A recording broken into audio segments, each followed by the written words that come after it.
देखिए, इस क्लॉज आई में जो बात लिखी है मैं आपको बता देता हूँ वैसे ही एक समरी के तौर पे।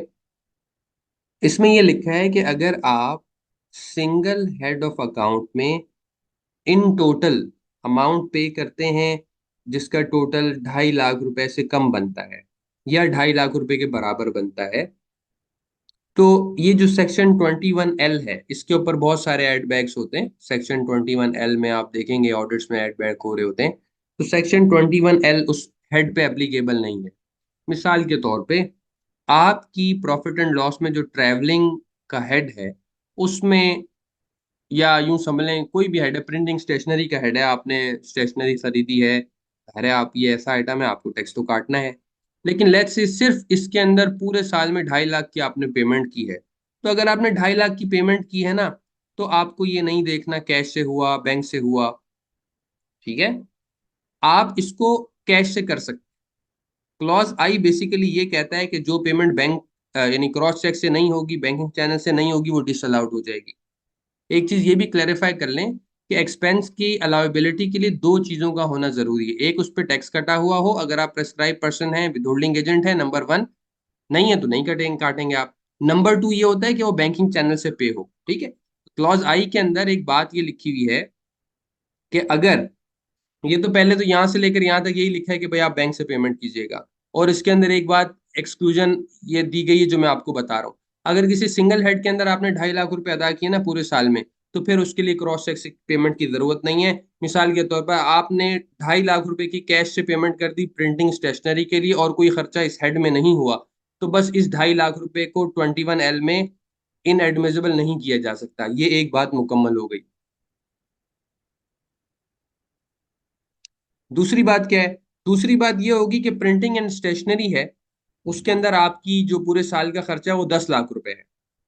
तो इसका मतलब है अभी जो मैंने आपको पहली बात बताई वो तो खत्म हो गई। अब 10 लाख रुपए की जितनी भी पेमेंट्स है ना क्रॉस चेक से होनी चाहिए। लेकिन इसके अंदर फिर एक एक्सेप्शन आ गई, वो क्या है? वो ये वाली है, एक्सपेंडिचर नॉट एक्सीडिंग 25,000। ये प्रोविजन में आ रही कि अब अगर 10 लाख रुपए आपका स्टेशनरी का हेड है, लेकिन उसके अंदर 10 दफा एक वॉचर बना है 24,000 का, 23,000 का, 20,000 का, और आप उसको कैश में दे सकते हैं, कोई मसला नहीं है, तो इसको हम क्या कहेंगे?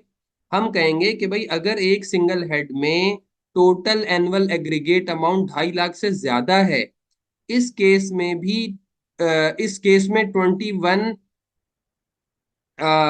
एप्लीकेबल नहीं होगा, सिर्फ उन ट्रांजैक्शंस के लिए जो सिंगल बिल पे हुई हो और उसकी अमाउंट 25,000 से कम हो।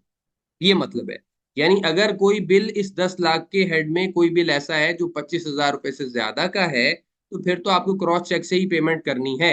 लेकिन अगर कोई बिल अमाउंट आपका 25,000 रुपए से कम का है तो आप उसको कैश से पेमेंट करा सकते हैं, कोई मसला नहीं है। ठीक है, अच्छा, ये दूसरी बात हो गई। तीसरी बात क्या है? वो ये है कि क्लॉज बी के अंदर कुछ पेमेंट्स लिखी हुई हैं, जितना मर्जी अमाउंट हो आप कैश से अदा कर सकते हैं। यूटिलिटी के बिल हैं, फ्रेट चार्जेस हैं, ट्रैवल फेयर है, पोस्टेज है, ड्यूटी टैक्सेस हैं। ये आप जितना मर्जी कैश से पे करें, आपको कोई मना नहीं करेगा। बस यही बात क्लॉज आई में लिखी हुई है। आपका कोई सवाल है इसमें तो बताइए।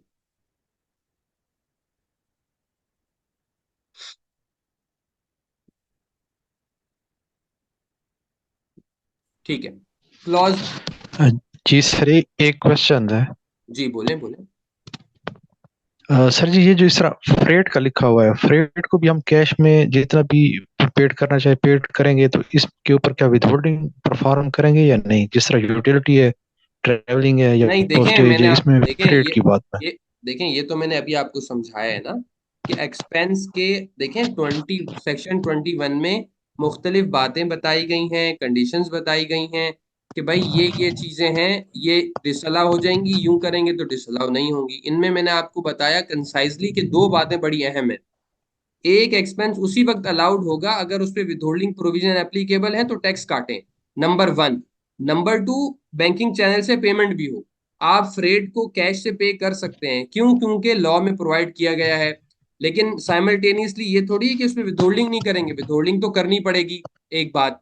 दूसरी बात, मिसाल के तौर पर प्रिंटिंग स्टेशनरी का खर्चा है, आप विथहोल्डिंग एजेंट भी हैं, आप कंपनी हैं, आपने प्रिंटिंग स्टेशनरी का खर्चा बैंकिंग चैनल से पे कर दिया लेकिन विदहोल्डिंग टैक्स नहीं काटा, नहीं, फिर भी डिसअलाउड है। तो आपको सारी कंडीशंस को देखना है। 21L में मोटी मोटी दो ही बातें हैं जो हमें आमतौर से फेस करनी होती हैं, कि टैक्स काट रहे हो और बैंकिंग चैनल से पे कर रहे हो। क्लियर हो गया आपका? ठीक है सर जी, ये क्लियर है। और ये जो ऊपर हमने LA में पढ़ा है, वो जो 25,000 की, इसको सर कोई एग्जांपल के साथ थोड़ी सी इसकी वजाहत कर दे। और जिस तरह आपने कहा कि अगर 1 मिलियन एक ही किसी हेड में चला जाता है, for example printing and stationery है या ट्रांसपोर्ट एंड ट्रेवलिंग है या अदर है, तो इसको जरा दोबारा जरा रिपीट कर दें तो सर मेहरबानी होगी। मैं ये कह रहा हूं कि अगर पूरे साल में एक सिंगल हेड में खर्चा सिर्फ 2.5 लाख रुपए का है, तो आप 2.5 लाख का 2.5 लाख कैश से पे कर सकते हैं, कोई मसला नहीं है। ठीक है सर। लेकिन अगर सिंगल हेड में आपका खर्चा 2.5 लाख से एक्सीड कर गया, 10 लाख रुपए हो गया प्रिंटिंग स्टेशनरी का खर्चा, तो अब आपको ये सारे के सारे पैसे क्रॉस चेक से पे करने हैं, बैंकिंग चैनल से पे करने हैं। ऐसा मत सोचिएगा कि 2.5 लाख रुपए तक कैश कर सकता हूँ बाकी नहीं, 10 के 10 लाख रुपए आपको बैंकिंग चैनल से पे करने हैं। हाँ, ये आपको आसानी दे दी कि अगर आपका कोई ऐसा बिल आ गया जो 25,000 रुपए से ज्यादा का नहीं है, तो ठीक है भाई, आप उसको कैश से पे कर सकते हैं, चाहे वो जितने ही बिल क्यों ना हो। एक जुलाई के अंदर 5 बिल आ गए, 24,000 के, 20,000 के, 15,000 के, आप कैश से पे कर सकते हैं। विदहोल्डिंग तो होगी, लेकिन अगर बिल का अमाउंट छोटा है तो आप उसको कैश से पे कर सकते हैं। 25,000 की लिमिट प्रोवाइडेड है, ये मतलब है इसका। तो अगर ये 25,000 किसी एक कस्टमर की प्रिंटिंग एंड स्टेशनरी में हमने मुख्तलिफ करते रहे, तो वो तो फिर विद होल्डिंग से एग्जाम्प्ट हो जाएगा, क्योंकि बिलो टैक्सेबल में चला जाएगा। सर अगर कैसे एक ही हो कोई जाएगा? स्टेशनरी है एक्स वाई कैसे जेड। कैसे हो जाएगा? मिसाल के तौर पे मेरा नाम जुनेद है, आप मुझे 20-20 हजार रुपए जी। के 10 दफा आप कैश की पेमेंट कर चुके हैं, तो ये तो 2 लाख रुपए हो गए, तो आप विदहोल्डिंग तो करेंगे ना मेरी। विदहोल्डिंग काटना एक अलग बात है, कैश में पेमेंट करना एक अलग बात है। नहीं, मैं अब एक फॉर एग्जांपल, एक जुनेद साहब है, दूसरा एक्स वाई जेड कोई और है, तो इस किस्म के मतलब मैं मतलब पेमेंट कर रहा हूँ, और वो भी कैश की सूरत में कर रहा हूँ, और वो तकरीबन 10 लाख के आसपास बन रहे हैं। लेकिन वो 10 लाख में ऐसी कंडीशन आ गई है कि वो हर एक को 25-25 हजार, 20-20 या 18-18 हजार रुपए की पेमेंट हो रही है, तो फिर इस सूरत में तो विदहोल्डिंग परवाह नहीं होगी। जाहिर सी बात है, अगर आप मिसाल के तौर पर आप कह रहे हैं कि आपका कोई एक इस किस्म का हेड है, कि आमतौर से ऐसा होता तो नहीं है। अगर एक प्रिंटिंग स्टेशनरी ना है तो हो तीन चार दुकानों से ही मैं लेकर आ रहा हूँ ना, ऐसा तो नहीं हो सकता कि मैं पूरे साल के अंदर 20 दुकानों से प्रिंटिंग स्टेशनरी खरीद रहा हूँ, ऐसा तो नहीं होता। आमतौर से एक दो तीन वेंडर होते हैं। लेकिन चलें, आपकी एक बात हम मान लेते हैं कि प्रिंटिंग स्टेशनरी के 10 लाख के खर्चे के अंदर इतने सारे हमारे वेंडर हैं कि उनके जो बिल है वो 25,000 रुपए से कम के ही हैं पूरे साल में, तो बिल्कुल आपकी बात सही है, उसमें विदहोल्डिंग नहीं। और उस पे कैश पे पेमेंट आप करेंगे, विदहोल्डिंग तो करेंगे ना। आप ये कह रहे हैं कि उसकी एक आदमी की 75,000 भी एक्सीड नहीं कर रहा और बिल भी छोटे हैं, तो जाहिर है फिर हाँ विदहोल्डिंग भी नहीं हाँ, एक होगी से और कैश भी नहीं कटे, जी। फिर क्रॉस चेक देने की जरूरत भी नहीं। तो उस कंडीशन में ऐसा तो नहीं है कि वो जो प्रिंटिंग एंड स्टेशनरी का हेड है वो 2.5 लाख से ऊपर चला गया है, तो उसके ऊपर मुझे ऐसा तो नहीं है कि मैंने चेक के थ्रू पेमेंट करनी है, ऐसा तो। 1 मिनट रुक जाए, मैं अपनी बात क्यों नहीं समझा पा रहा, किसको मेरी बात समझ आई है? जी नवीद भाई, आप जी सर, अवेलेबल हैं? आ गई समझ। जी सर जी। नवीद नवीद भाई अवेलेबल हैं? अच्छा, 1 मिनट। असद, आप अवेलेबल हैं? जी अवेलेबल सर। असद, आप वकार भाई से गपशप लगाएं, वकार भाई के सवाल को अंडरस्टैंड करें और बातचीत करें वकार भाई से। मैं सुन रहा हूँ, इसको एड्रेस करें वकार भाई के सवाल को। सर उनका क्वेश्चन भी जो पहले आपने कहा ना, वो उसके मुताबिक तो वो ठीक है। एक सिंगल जो वेंडर है उसकी वो मिनिमम मैक्सिमम लिमिट से एक्सीड नहीं कर रही पेमेंट, इसलिए वो विद होल्डिंग नहीं करेंगे उसकी। लेकिन अगर टोटल उसकी जो उस हेड में एक्सपेंडिचर है, अगर वो 2.5 लाख से ज़्यादा हो रहा है, तो फिर वो क्रॉस चेक से ही पेमेंट करेंगे, अगर सिंगल पेमेंट 25,000 से ज़्यादा हो रही है। जी वकार भाई, आप आर्गुमेंट करें असद से, आपका जो सवाल है आप आर्गुमेंट करें इनसे। जी, मेरा भी यही क्वेश्चन था कि हम सिर्फ इस हेड को ले लेते हैं, प्रिंटिंग एंड स्टेशनरी को। लॉ में ये गिवन है कि 2.5 लाख रुपए तक कैश की सूरत में हम पेमेंट कर सकते हैं। अब ये 2.5 लाख नहीं है, ये 5 लाख में चला गया है। और 5 लाख में जिस वेंडर को हमने पेमेंट की है वो 25-25 हजार रुपए से कम के उसके बिल एक्चुअली ऐसे बन गए हैं। तो क्या इस सूरत में लाभ में कोई वो है कि मैं इसको चेक के थ्रू पेमेंट करूंगा 2.5 लाख और 2.5 लाख कैश में करूं? इस नहीं है सूरत सर। में देखें मैं क्या देखें, पोजीशन बनेगी? ये कंफ्यूजन पता है क्यों हो रही है? ये कंफ्यूजन इसलिए हो रही है कि हम जो है ना थोड़ी और अपनी प्रूडेंस लगा रहे हैं। मैं आपको एक मिनट रुक जाए जरा। आपको एक डिफरेंट नोट्स नजर आ रहे हैं? जी। वकार भाई, आप ये ब्लू रंग की 3 लाइनें आप पढ़ें। If in a single head of accounts total annual aggregate amount is less than or up to 2,50,000, in this case 21L is not applicable। ठीक है जी, वो सिंगल एग्रीगेट में तो 2,50,000 से कम है। अब दूसरा वो पढ़ रहा हूँ, if in a single head of account total annual aggregate amount is more than 2,50,000, in this case 21L is also not applicable, only if expenses paid in a single bill is less than or up to 25,000। इसका मतलब ये है कि अगर आपका single head 2.5 lakh से कितना भी एक्सीड कर जाए तो भी कैश से पेमेंट आप कर सकते हैं, मना नहीं है। लेकिन उसमें शर्त यह है कि आपका जो सिंगल बिल है वो 25,000 रुपए का हो या उससे कम का हो। अगर बिल इससे ज्यादा का होगा तो आपको क्रॉस चेक से पेमेंट करनी है। अब क्लियर है? ठीक हो गया sir ji. Further payments mention okay इन जी, अब सब क्लियर हो सेशन। गया जी। ठीक है, क्लियर हो गया। ये नोट्स मैंने आपको दिए में है ना, जी ये वाले सर। नोट्स तो आपको भेज चुका हूं मैं पहले ही। वो मैं ऑर्डिनेंस से पढ़ा रहा हूँ, लेकिन ये I have already provide this note to you on WhatsApp. और ये यहाँ ये बात की गई है क्लॉज बी के अंदर, जो एक्सपेंसेस मेंशन है वो तो आप कैश से पे कर सकते हैं, फ्रेट और जो। ठीक है, चलें आगे बढ़े हम। ठीक हो कुछ गया और सर, कोई थैंक सवाल है तो यू बताएं। जी सर। चलें, okay sir, carry on. Clause L A में क्या बात लिखी हुई है? एल ए इस वक्त तो इफेक्टिव नहीं है। हुआ ये था कि बीच में कंपनीज और एओपी को पाबंद किया जा रहा था कि वो क्रॉस चेक से भी पेमेंट नहीं करेंगे, वो बैंकिंग डिजिटल बैंकिंग पे आएंगे, यानी ऑनलाइन बैंकिंग ट्रांसफर पे आ जाएंगे। ठीक है, तो लेकिन फिर वो काफी शोर शराबा हुआ, वो मामला तो रुक गया। तो अभी इस वक्त एल ए और जो ऊपर आपने एल पढ़ा है ना, इसमें कोई फर्क नहीं है। कंपनीज भी वही काम करेंगी जो आपने ऊपर पढ़ा है, एओपी भी वही काम करेंगी जो आपने ऊपर पढ़ा है। सॉरी, ये कंपनी के लिए है, ये एओपी और इंडिविजुअल की बात एल में हो गई और कंपनी की बात एल ए में हो रही है।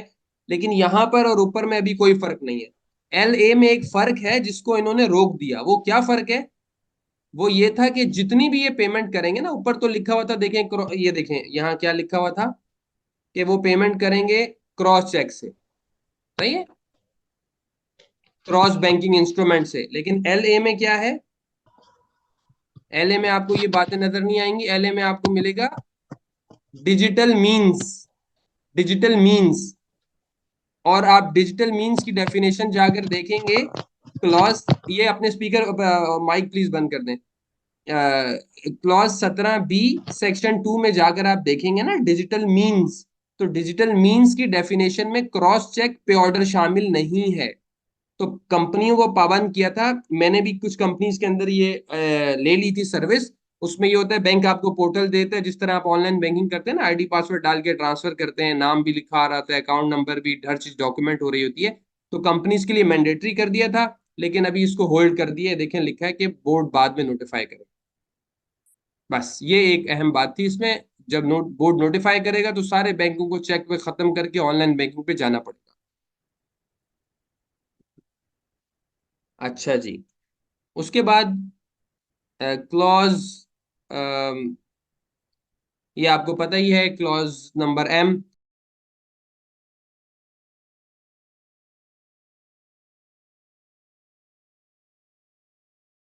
आप सैलरी जो है एक एम्प्लॉय को पर मंथ सिर्फ 32,000 रुपए तक कैश से दे सकते हैं।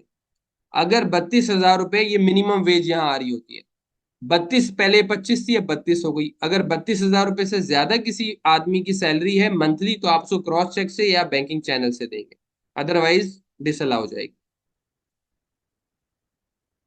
अच्छा, क्लॉज एन का क्या मतलब है? क्लॉज एन का मतलब ये है कि अगर कोई ऐसा खर्चा है जो आपने प्लांट मशीनरी लेने में लगाया है तो आपको उस पे डिडक्शन सेक्शन 22 और सेक्शन 23 के तहत मिलेगी, या एमोर्टाइजेशन वाले सेक्शन के तहत मिलेगी। कि भाई आपने मशीन ली तो आपको डेप्रिसिएशन मिलेगा, मशीन ली तो इनिशियल अलाउंस मिलेगा, कोई सॉफ्टवेयर खरीदा है तो उसकी एमोर्टाइजेशन मिलेगी। आप ऐसा मत कर दीजिएगा पूरी मशीन 1 करोड़ की ली और 1 करोड़ का एक्सपेंस आउट कर दीजिएगा, ऐसा मत कीजिएगा। क्लॉज एन में ये बात लिखी गई।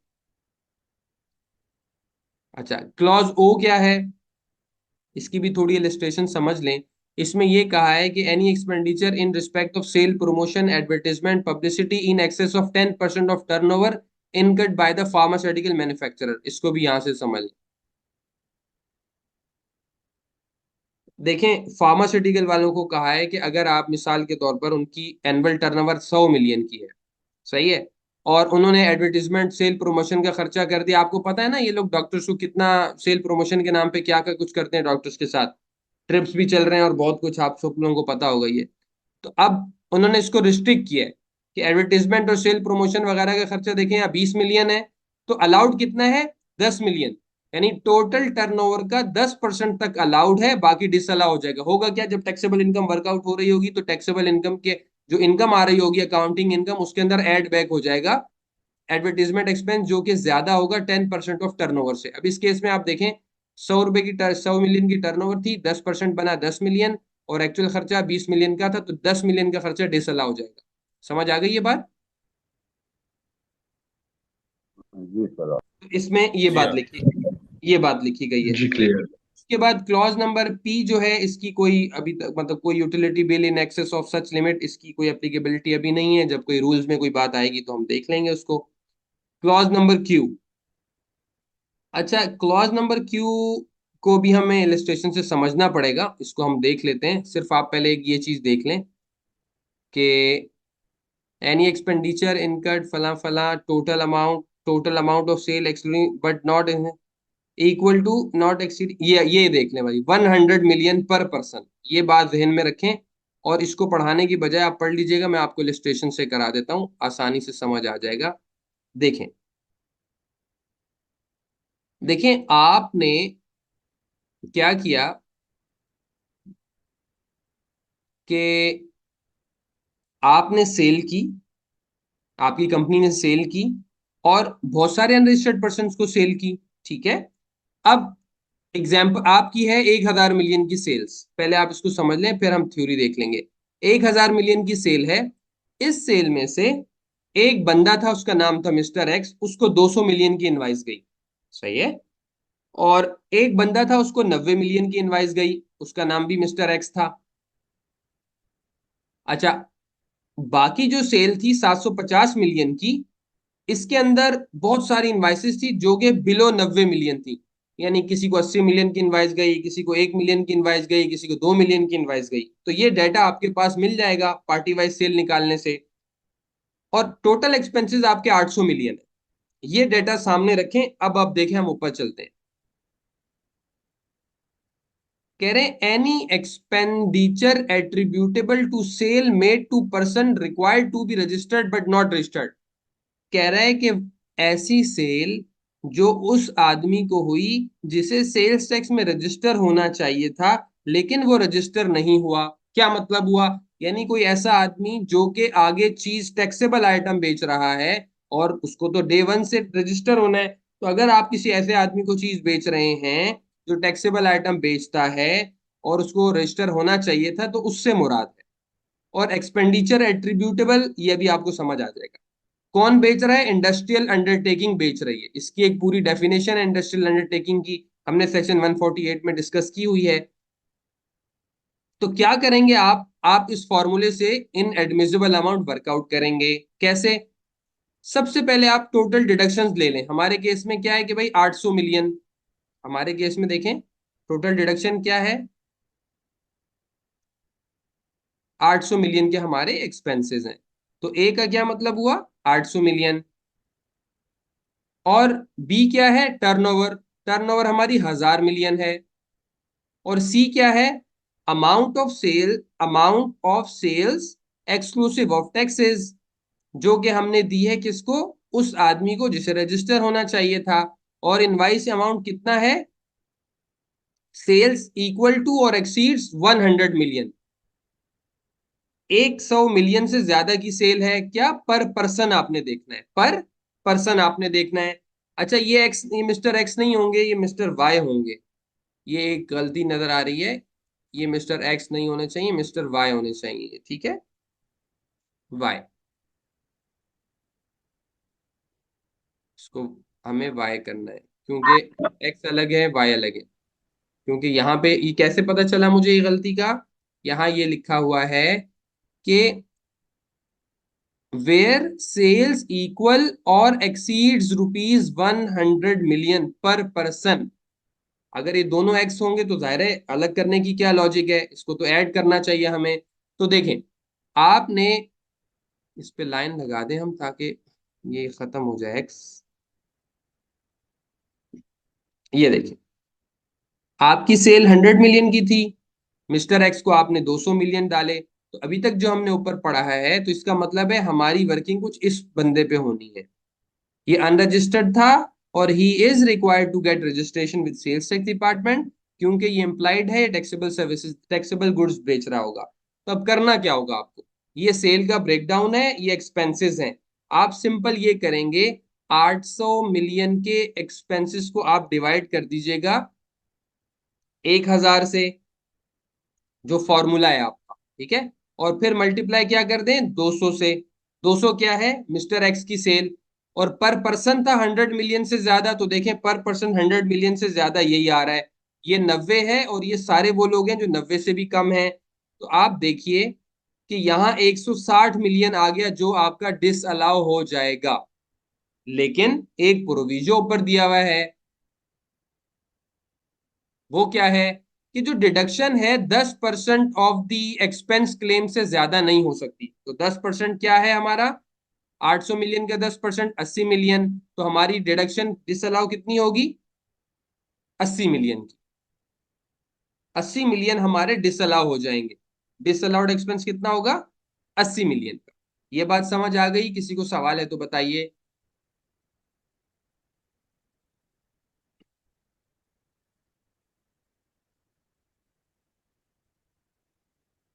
चलें, अल्हम्दुलिल्लाह किसी का सवाल नहीं है तो आगे बढ़ते हैं।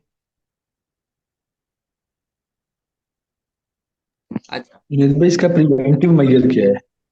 किसका प्रिवेंटिव मेजर।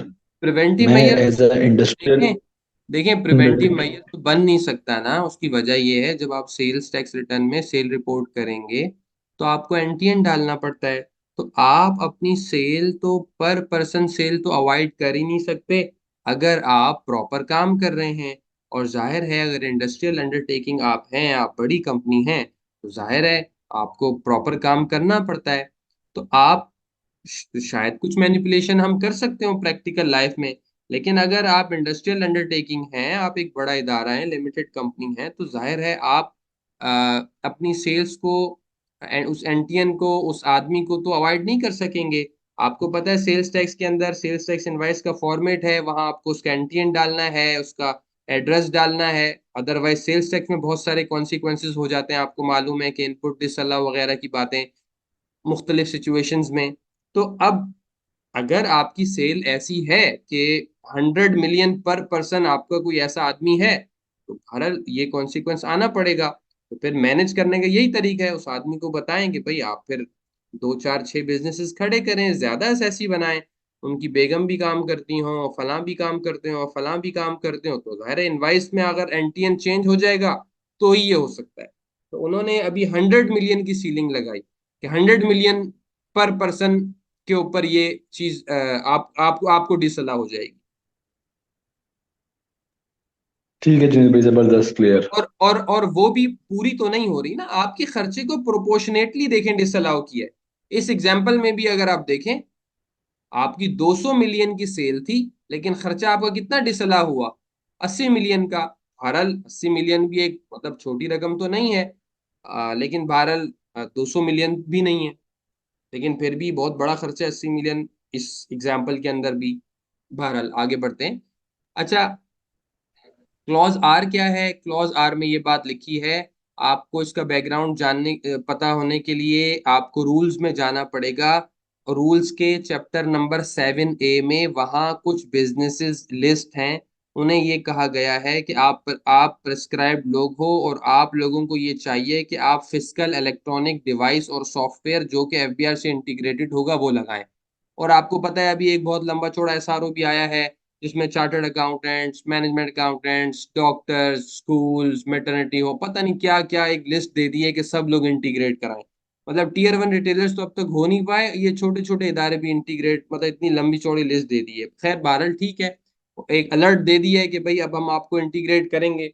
इवन जो बंदा एसआरबी में इंटीग्रेट हुआ है उसको भी एफबीआर में इंटीग्रेट करना पड़ेगा। ठीक है, एक अलर्ट दे दिया, लोगों को पता चल गया, हमें अगले 1 साल में, 2 साल में, 3 साल में बहरहाल ये काम भी करना है, ये भी हमें करना पड़ेगा। तो ये कहा जा रहा है कि अगर वहां पर आपका नाम मौजूद है और अगर आप इंटीग्रेशन नहीं कर रहे तो क्या होगा? आपके लेट से आपने 100 रुपए के खर्चे क्लेम किए हैं तो क्या होगा आपका? आपको डिसअलाउंस में हो जाएगी कितनी? एक पूरा पढ़ लेते हैं। Any expenditure attributable to sales claim attributable to sales claimed by any person who is required to integrate but fails to integrate his business with board, इतना इतना इतना इतना, provided that disallowance of expenditure under this clause shall not exceed 8% of the allowable deduction। मतलब यह है कि आपने 100 रुपए का खर्चा क्लेम किया तो 8 रुपए का खर्चा आपका डिसअलाउ हो जाएगा। इसका ये मतलब है। क्लियर है? जी क्लियर है। जी देखिए सर। ऊपर ऊपर ये लिखा है कि आपका सारा खर्चा डिस्क्लेम नहीं मिलेगा आपको, लेकिन प्रोविजो में ये लिख दिया कि भाई शेल नॉट एक्सीड, जो एक्सपेंडिचर डिसअलाउ हो रहे हैं किससे ना बढ़े? 8%, 8%। इसको वो इसलिए ये इस तरह से स्ट्रक्चर इसलिए आ जाता है कि इस छोटे से फिगर को वो 10 कर सकते हैं, 12 कर सकते हैं, पूरा सेक्शन क्लॉज चेंज नहीं करना पड़ता, इसलिए स्ट्रक्चर लेकर आते हैं। तो इसका ये मतलब है कि 100 रुपए में से 8 रुपए का खर्चा आपको नहीं मिलेगा। तो ये हमारा सेक्शन नंबर 21 था। आप लोगों का कोई भी सवाल हो, बहुत टाइम है हमारे पास, यू आर मोस्ट वेलकम।